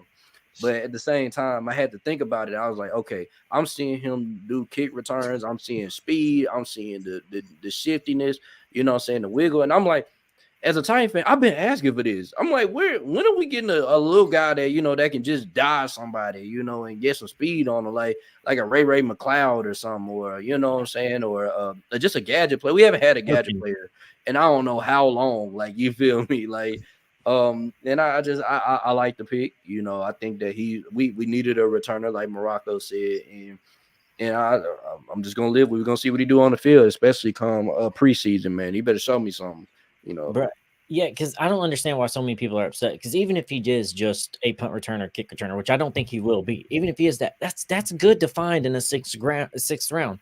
This dude is ran a 4.42, I believe, at the combine, bro. He was making good route running. He's catching the ball. He's from Tulane. You know who was with him when he got the call? He was drafted.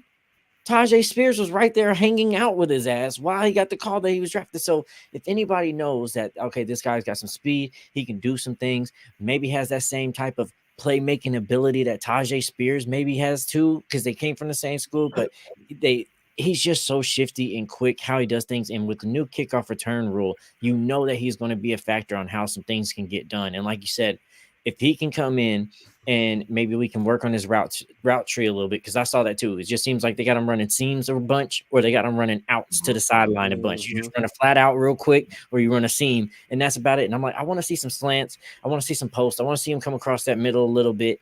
I just want to see some more rather than just go burn this guy real quick because we know you can't. Because that's easy, but seeing him run those things, I was like, man, this is like watching Tyreek Hill run seam routes. You just run right past people, but it won't be that same in the NFL. There's speed to keep up with you when you just want to run down the field with you. So you're going to have to figure out how to get separation with your routes.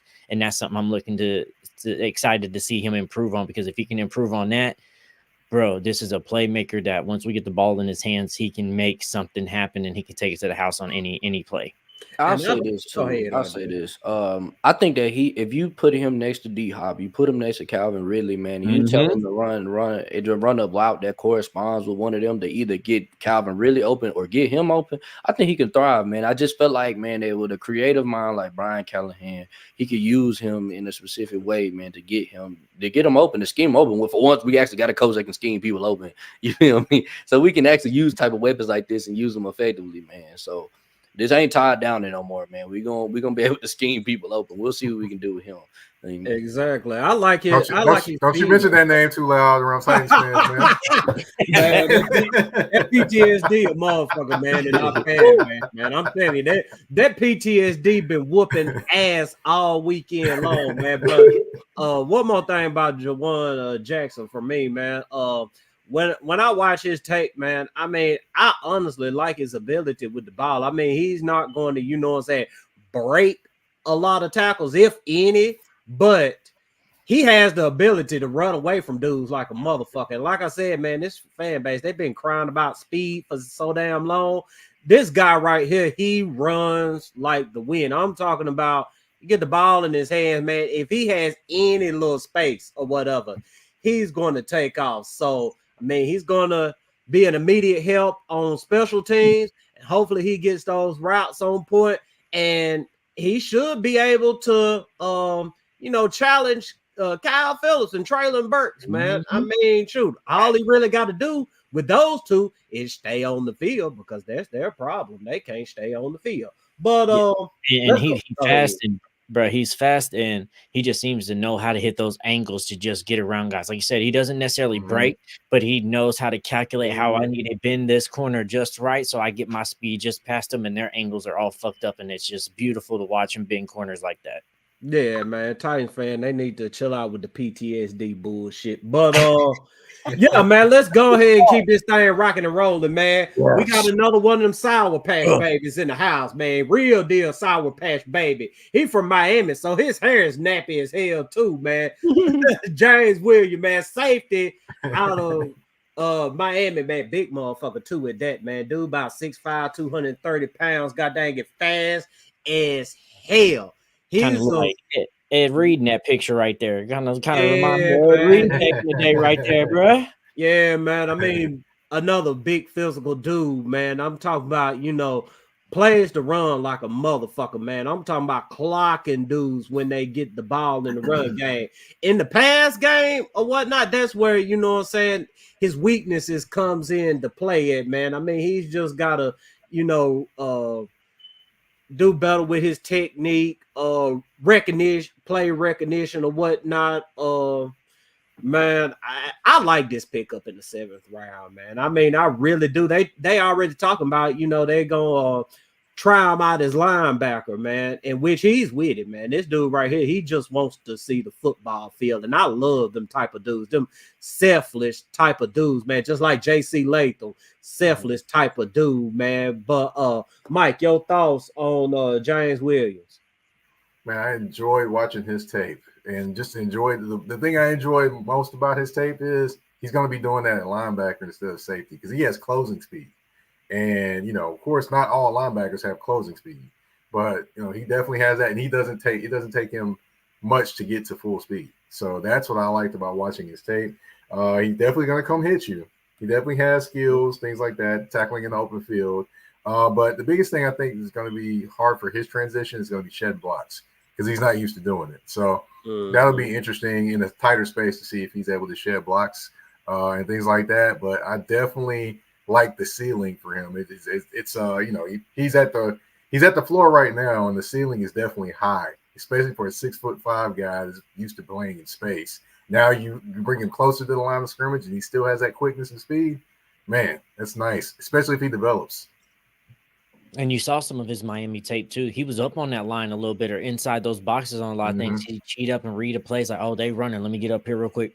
And he's a hard hitter, bro. And not like one of them old school hard hitters that lead with the it's a good form tackle, shoulder heads out the way, and he still puts a hit on him. So they can't get him for a flag, and it still scares people because he knows that this is a brick wall you're gonna have to run through. I'm gonna come in and I'm lowering my shoulder. You're gonna feel this pain when I hit it. And he's so quick. He gets to the holes. He reads the plays.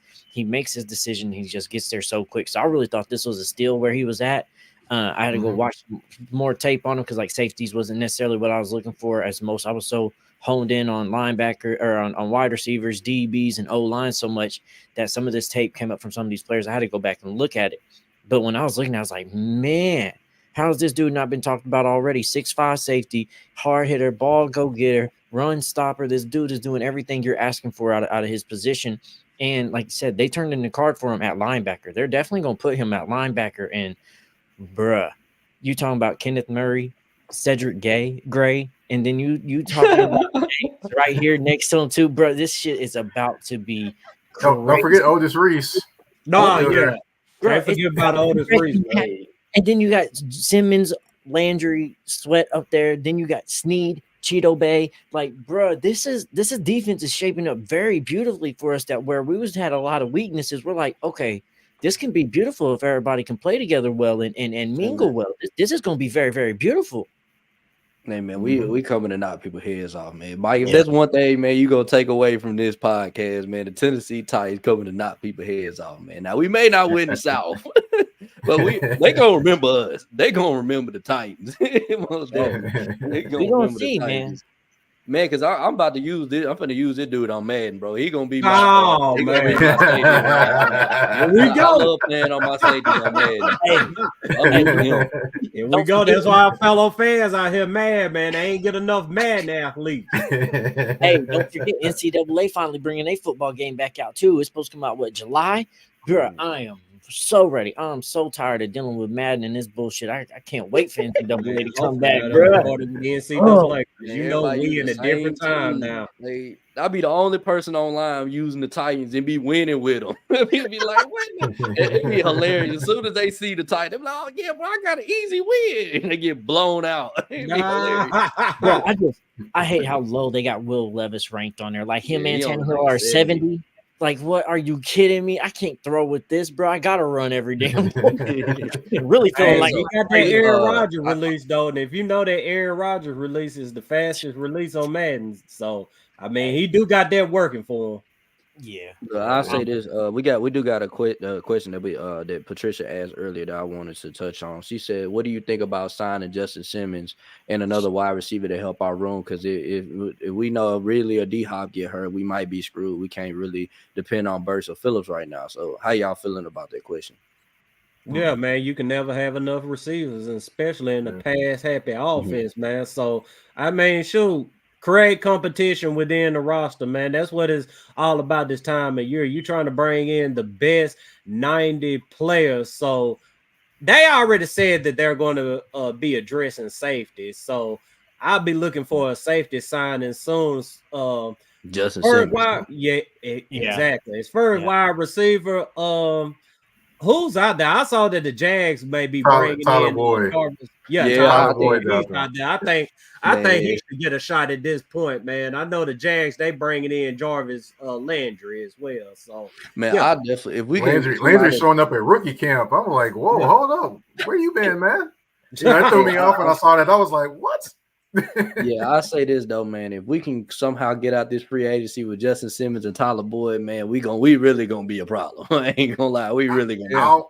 I'm not meaning to burst anybody's bubble, but I mean, do I think they get Justin Simmons? No, I could be wrong, but I think they go for more like somebody mentioned the Marcus May. I can see that. I could definitely see that happen. Yeah, that was cool. I don't think we're gonna get Justin Simmons. I think Justin Simmons' number might be too high. That's the only reason I think he might not land in. That's what I was going to bring up. You kind of heard that his numbers dropped because so much interest has dropped around him as well. So he thought that maybe he was going to be able to get picked up. He thought he was going to get picked up before draft. Draft just came around. A lot of the teams that you wanted to go to got safeties or got them some DBs and already got that situation handled too. And the safety market, as we've seen with the Kevin Byard situation, ain't as high as most of these safeties think they are. So is there a potential that you get Justin Simmons on a 1-year prove-it deal, or do you want Simmons longer than a 1-year prove-it deal if he does come here? That could potentially happen. I will say this, Dad. I just saw that comment about Caleb Farley. No, he's not playing safety. He got to get on the field. No offense to him. Yeah. I know he's been hurt. I know he's had a lot of things to deal with, and I understand that. But no, he's not a safety. But I did see the funniest thing I did see out there, though. I mean, not the funniest thing, but I just thought it was quite interesting that Jamal Adams and the 49ers have been kind of talking. I thought that was kind of an interesting scenario, being that Jamal Adams really is not a guy that's great in coverage or hasn't been great in coverage in a while. He was at the beginning when he was with the Jets, but after a while, he wasn't that great. He was just a guy that blitzed basically from the safety position. But that's a guy that I wouldn't think the Titans would think about, but it just tells you what the market is like right now. Nobody really can get what they want at the safety position. Yeah, you see how fast Kevin Byard got scooped up by Chicago. I mean, shoot, that right there should tell you about the safety market and where what teams think about Kevin Byard, man. So I'll say this about my GM, man, and this is, we've seen it for 2 years, man. When Rand Carthon wants somebody, man, he goes and go get that guy, man. He comes with a legitimate plan, a legitimate price, you know what I'm saying, and he tries to make it. He does a damn good job to make it happen, man. So if he does want Justin Simmons, if you feel like Justin Simmons is the final piece of the puzzle to this roster, I think he might get him, man. I can't put nothing past him, man, because I thought for a while we wasn't gonna get Snead. I was like, man, this darn contract, man. I'm like, man, can we just go get this boy, man? Like, then the Colts came, and then the Calvin Ridley. I sure as hell didn't think we were gonna get Calvin Ridley. I thought he was a Jaguar for another 5 years, Right. I'll tell you this about Calvin Ridley. I said it jokingly before this offseason, but I was like, yeah, what if Calvin Ridley becomes a Titan? I literally said that like before. Said it jokingly. And then I looked up one day and they said another team, a mystery team has jumped in that, and I was thinking to myself, it's got to be a team with no state taxes. It's got to be a team that's got money. And the Titans were the only team that really fit that one that needed another wide receiver, because I saw the Texans already did what they did. So I was like, yeah, they didn't have a ton of money left. So I was like, yeah, at that point, I was like, yeah, he's about to become a Titan. I knew at that point, right then and there, he was about to become a Tennessee Titan, because the numbers just matched up. For sure. Have you done your homework on our last 7th round pick, Jaylen Harrell out of Michigan? I have done some work on him. He is a guy that is effort. Effort is, if you put the word effort by anybody, it's going to be this guy, because he's going to just run around and find a way to make that play happen. Doesn't quit on plays. He definitely does. He can get stopped at the beginning of a play, but he's always going to find a way to make it happen. But I don't see something spectacular that he does. Mm-hmm. But he's just a hard worker and a consistent player, and a guy that's not going to hurt you, but only help you. So that's what I didn't want to. I saw where Ronnie Sneed said he has a high motor, but look, I don't really like using the high motor word. I don't like using it. That's overused to me. So I just use something. Hey man, what you said to me, man, that sounds like a championship player to me, man. We getting them big games, man, and we need somebody that's gonna pull some bullshit at the end of a play. He might be that guy, Bro, he makes winning plays. I definitely can say that. He definitely makes winning plays. That's what I was about to say. Like, that's what I noticed on his tape. He's not always the guy, and especially with Michigan tape, like, it's so hard to just focus on one person, because so many people are doing so many great things. But he seems to be, okay, I'm not the guy that's first there, and I'm not making this best spectacular moves. But when the other guys make moves and the player is trying to step up into the lane that should be open for him, I'm constantly in that motherfucker. I'm constantly playing cleanup. Every time you miss on the move that you're supposed to have, I'm right in position to make the play, so they don't have nothing to escape from you. So he doesn't always do the spectacular things, but sometimes he lets your special players do those special things because they know that they got somebody to clean up that's sitting home and still can see where the ball is and got some IQ. So yeah, you're right. There's not nothing that stands out to him, but man, he sticks with plays. And when a lane opens, or when QB steps up into a pocket that should be there, or the running back makes a juke and should be able to cut back inside, he's right there filling that hole every time and making a play. And I love it. Yeah, perfect example of his effectiveness during the game is the play he made against Ohio State, man. I mean, end of the game. I mean, shoot, he came through the middle, clocked the quarterback, in which, the DB made an interception. Yep. So, I mean, that's the kind of dude that you're getting out of here, man. And I'm cool with the draft all together for the Titans, man. I think they came in there with a clear plan, and unless you just all out delusional, I mean, you can see what they trying to do. They trying to build a fast and physical football team. Bro, also building a versatile football team too, in terms of people that can play in different positions and do different things, which that makes the team that much harder to game plan for. Bro, I think this is the happiest I've been with a draft class since maybe J-Rob's first draft, maybe. But like you look at this from 1st to 7, you're like, man, I think we got good quality players at every round of what you're asking for out of that round. Like you might have gotten some players better than the round they was in, but I don't feel like we reached, and I don't feel like we settled for anybody at any position in any round. You guys are some guys that can come in here and contribute day one. I mean, that's what we've been asking for out of a draft class, man. Just be available and be able to help us out from day one. I mean, we're not asking you to come in here and be a fucking superstar at this point, but just come in here, make some plays, show some progress, because that was one of J-Rod's biggest problems, man. I mean, his guys was coming in here, some of them was only playing special teams, and hell, some of them goddamn just outright couldn't get on the field. And bro, like they're saying in the chat too, a bunch too. We've signed some really good undrafted free agents too, which we're going to cover that. We're going to get into that in another episode too. But I mean, they're what they're doing all around right now. I'm very happy and content with. Ram was talking about like, oh, this is technically my first draft, and we was kind of like, is that a shot at Vrabel? Is that something? But you can see that this draft from that last draft is completely different, and maybe he didn't fully either get to do everything he wanted to last year, or that was just his first year as a GM. He learned a bunch of rookie stuff and got it out the way. And now this year's the year he actually knows what the hell he's doing and what he wants to accomplish it and how to actually accomplish that. Because this year's draft, it's better than last year's draft, but you can still see the same footprints from last year's draft on this year's draft, but you can see that it gotten better. Yeah, I think they had the draft board already made when Rand came in. So I mean, it wasn't much he could do. So that's what I took from that comment about this being my first draft, because what I'm saying, he was here throughout the whole process, man. But y'all ready to get his jersey away? Yeah, yes, sir. Man, you gotta have a little bit, man. You gotta have a little bit more happiness today. Hey, RJ wanted to win the jersey. Hey, Marako, RJ wanted the jersey, man. Huh? The jersey should be going to me. Man, look, man. I knew it was something. Hell, he want this motherfucker, man.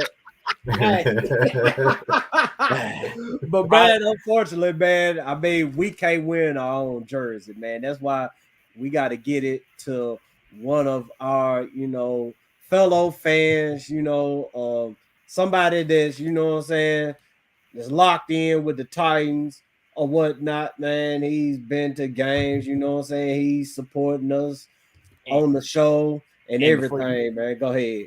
And before you say his name or his or her name to everyone, I just want to say thank y'all for everybody that participated in this, and it was tightening up, sharing Twitter, Facebook, YouTube, doing all these things for us. Y'all was out here amazing. Y'all did a lot. Y'all made this very hard to pick somebody. It took time and took thought process. So, man, shout out to y'all. We appreciate y'all and everything that y'all was doing in the process of this. So thank y'all and give y'all a pat on y'all's back for everything that y'all did as well. Yeah, man. So before we say his name as well, I'm glad you said something, Firestone. So how we picked the winner. So we done a little spin the wheel generator or whatever, and we put the platforms on there, which Twitter, Facebook, YouTube, Super Chats, Facebook stars. And we spun the wheel.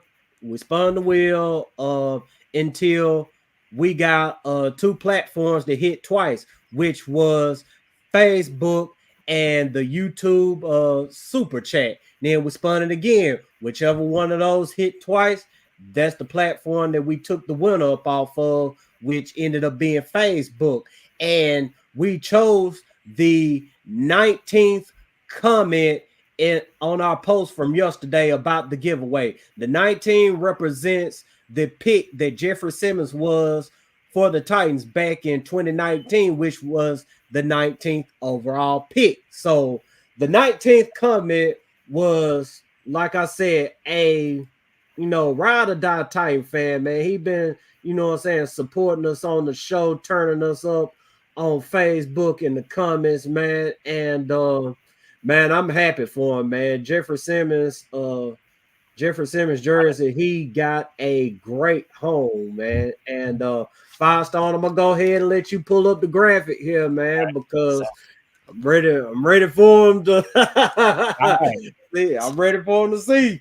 All right, so everybody, you ready? All right, here we go. So congratulations to the winner, Miles Morrison. Thank you for everything, for you participating, coming through, everything that you're doing, man. Y'all, you've truly been here helping us out a lot. All of y'all have, like I said, y'all made this incredibly hard for us to pick just one winner for this. This will not be the last one that we do. But Miles Morrison on Facebook, we're going to get in contact with you, figure out how we can get this jersey to you. It does look like you are in the Tennessee area. So local guy right up the street from me. If you want to, Marako said he will meet with you personally, hand this to you personally, in person. So let us know how we get this to you. I can pull up on you. Exactly. So you just let us know how we get it to you. We appreciate you. We appreciate everybody here that's been doing things. I promise y'all this is not going to be the last giveaway, and we're going to have some bigger things coming in the future too to give away as well. So shout out to all y'all and congrats. He finally got a home, man. I'm happy for Miles, man. I mean, shoot, man. Get this thing hung up. take a picture of it, man. Show it to us, man, and let us see it inside your crib, man. But Mike, man, we appreciate you too, man, coming through, chopping it up with us, man. We've been wanting to get you on the show, but you know what I'm saying, scheduling things, man. I mean, we got you at a perfect time, though, man, right after the draft, man, because you be touring the AFC South, man. You know your shit, man, and we appreciate you, man. Tell the people where they can find you. If you got anything coming up, plug it, all that good shit. All right. Well, you can find me on the artist formerly known as Twitter. I can't call it Twitter anymore, you know. But the artist formerly known as Twitter at Mike Patton 82. That's MikePatton 82. Of course, you know, I can't call it X, man. Because, you know, only X I recognize is DMX. Nah, DMX said fuck Exhibit. Yeah, man, just skip over him. Yeah. But but you can find me on Instagram and Threads at that's THA, not THG _general_MP. And of course, you can find Touring the AFC South on all listening platforms, whether it be Spotify, Apple Podcasts, Google Podcasts, iHeartRadio, Amazon Music, you name it, we're there. YouTube as well. And of course, you know, I got my Let Ren Cook shirt. See, one that y'all see. Yeah. But I also do have, of course, Touring the AFC South gear as well. Yes, sir. Yeah, man. We gotta get that, man. We gotta support you like you supporting us. Yes, sir. I got them in all colors. So if any fans of any different teams, I got them all different colors for all different teams. Plus, got them black and white, got them black and red, all that different stuff. So, bro, you out here killing it. So I know I need one. Y'all need to go get some too, man. Support them. Go grab some of his merch as well, man. Because I need one for sure.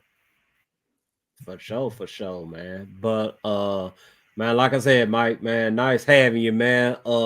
Everybody out there watching tonight, man, thank you very much for tuning in, man. Y'all continue to, you know, show us so much love and support, man. We trying our best to give all of it back, man. Just like I said, man, this thing right here is getting to home, man. And you know, 100 episodes, man. Shit, it don't even feel like it, because when you're doing something you love, man, you don't even just, you know what I'm saying, think about what you're actually doing. You're just doing what you love, man. And I love coming and chopping it up with y'all, even though, you know what I'm saying, I get on here, get to snapping about foolishness and all that. Just look at it like this, man. We all family. You know what I'm saying? We all love each other, man. When we see each other, man, it ain't nothing but a great time, man. And once again, I appreciate y'all watching tonight. Bro, Yeah. Oh, go ahead. Okay. I was gonna say, man, I still remember the first episode, man. We got on here, man. There was only like 2 people watching us, man. And now we're at 100 episodes, and now we got 200 people on here watching us, man. I just want to see what's gonna happen in the next in the episode 200. How many people we're gonna get watching? How many people we're gonna have on the show? You know what I'm saying? I remember when Sal was our first guest, and I was excited. You know what I'm saying? Somebody actually wants to be on our show.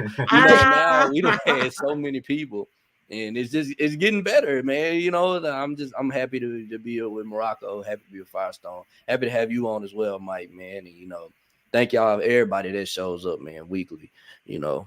Man, that's exactly what I was about to say, man. We've come a long way, man. When you go back and look at some of them first episodes we had, mic quality, camera quality, content quality was just not there, bro. But we grow with every episode. We've gotten a little bit better. Like, we've gotten better guests on here, created better content, man. It's been a lot of fun to see this growth and everything we've done here, bro. And I'm excited to see what the future is holding for us. This podcast has been brought to so many things, and in my life that I never thought Tennessee Titans would be following me on platforms, let alone having some of their people come on here and talk ball with us and everything. So it's been really special to be a part of this journey, and everybody here supporting for us. And I just never thought in a million years I'd be able to do something like this, and we're growing. So I'm ready to see what we do in the future, man, because we came a long damn way. Yes, sir. The funniest thing is when you see the Titans are following you on something. You're like, hold on, that really happened? That happened. That's what happened to me. Look, I looked. I'm like, the what is this for real? I thought it was a joke or something. But yeah. Yeah, It's bro. crazy when it happens, man. Yeah, it's surreal. And then just having players on here like Nate Washington, Blaine Bishop on here, Ramon Foster on here, so many others just coming on here, Bo Skype, like just talking with them in football. Like younger me would have been geeking out if I told them all this shit was happening, bro. I was younger, just trying to get to a damn Tennessee Titans game, let alone I was gonna be able to interview some of these players. So, bro, it's truly thankful to not only the guys here on my panel with me that helped us create this and set this up, but thankful to y'all there that support us and watch us, because without that, y'all, we wouldn't be able to do all this. Y'all help us have this platform. Hell yeah, like Corey said, Man, A1 from day one, man. From the womb to the tomb, man. We appreciate y'all. Let's go ahead and run through these sponsors, though, man. We ain't trying to tear up in this motherfucker, man. So this episode is brought to you by lionsdenbeercollection.com. If you're trying to get the premium luxurious products, keep your beard in a tip-top shape, make sure you're going to lionsdenbeercollection.com. Use promo code Coliseum and get 25% off your order. As well as this episode is brought to you by Sunny Smiles Coffee, premium freshly roasted coffee, free shipping on all orders in the U.S. They got many different origins, blends, flavors for you to try. It is amazing. It's all made fresh once you order it, so you're not going to get none of that stuff that's been sitting in the stores for months and then all type of stale for you. So go to sunnysmilescoffee.com and get your free shipping off your orders. As well as make sure y'all go to TitansColosseum.com. Check out all the articles we got there. Sean Sports has been writing up tons of heat for us there. You'll never miss lives. All our videos are broadcast and posted there for you. All our podcast audio is there for you as well as our merch is there. Y'all know he already plugged it for us. Me and Mike already did it for us, but Let Rand Cook merch is out for y'all. Y'all can go grab that, and we're going to have some new merch here coming up in the next month or two for y'all to check out as well. So make sure y'all go to TitansColosseum.com, check out the articles, and grab you some merch. Yeah, man. Rand is not cooking up no $2 steaks, man. He in there with that real Angus ribeye meat, man. But hey, salt, babe. Yeah, man, hit it with the salt, baby. God damn it, I ain't letting another man feed me no steak, man. Just pass me my knife and fork and let me go at it. Hell, I may not even eat it with a knife and fork. I may just pick that motherfucker up with my hands, man. Fred Flintstone style. Yeah, thanks, man. But we ain't gonna hold y'all, man. Hey, man, look, y'all are not going to miss us. You know we're gonna be with you Friday night, but we're gonna be somewhere else Thursday as well, man. But y'all stay tuned, man, to them social media outlets, man. Y'all have a blessed week, just like Rossi said, man. We got somewhere we got to be Thursday night, and we got somebody very important on Friday. So until then, y'all tighten the fuck up. Let's go.